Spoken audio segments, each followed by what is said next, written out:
I mean, my observation on Durban was that they couldn't agree on anything except that they had to agree on something.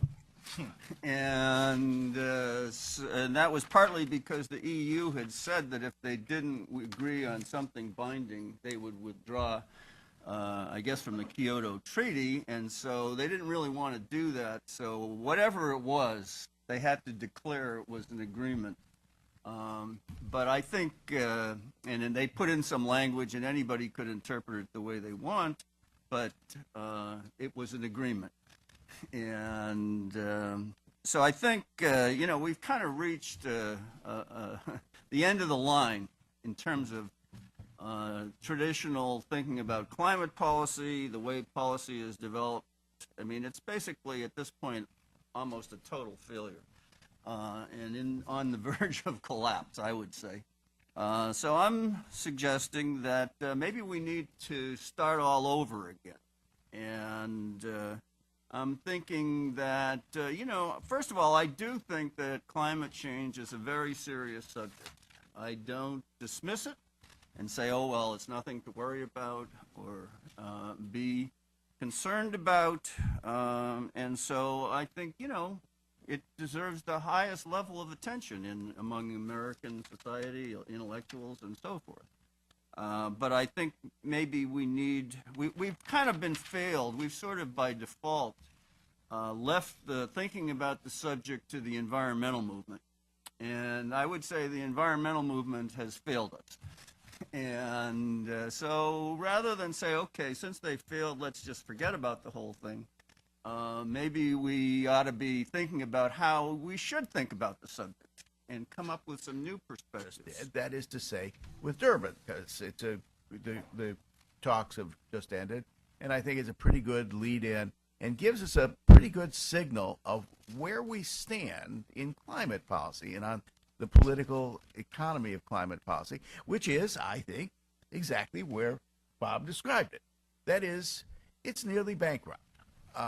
What really happened at the Durban climate talks?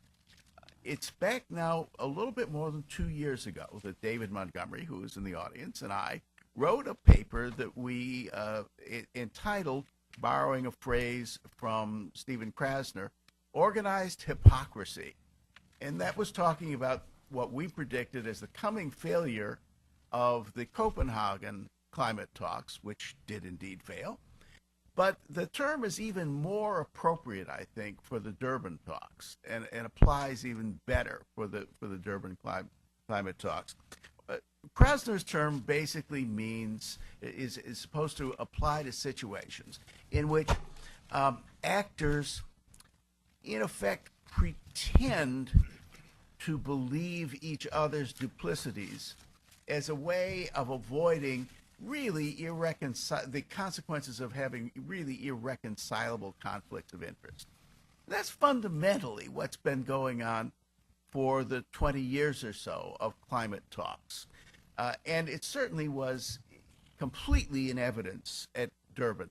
Fundamentally, the Asian powers, China and India, agreed that they would adopt a goal of reaching an agreement on climate by 2015. As part of that agreement, they said that they would reduce their greenhouse gas emissions. But they wouldn't say how much, or compared to what, or by what standard, or under what terms, or if there were any escape valves. So in effect, they said exactly nothing, committed to exactly nothing. The United States gained a great concession. It established the principle that it was no longer required to do any more than the Asian powers were. The Europeans gained enormously from this. That is to say, their statesmen, pretending that there was a real agreement, were able to go back to their home countries without admitting that their emissions control schemes were really pointless and needlessly costly. This avoided a good deal of embarrassment. Many of those making the case that environmentalism has become a religion throw around the word religion pejoratively. This disdain is rooted in a proposition that's non-controversial. You cannot reason your way to faith. That's the idea behind the leap of faith, or the leap to faith, as Kierkegaard put it.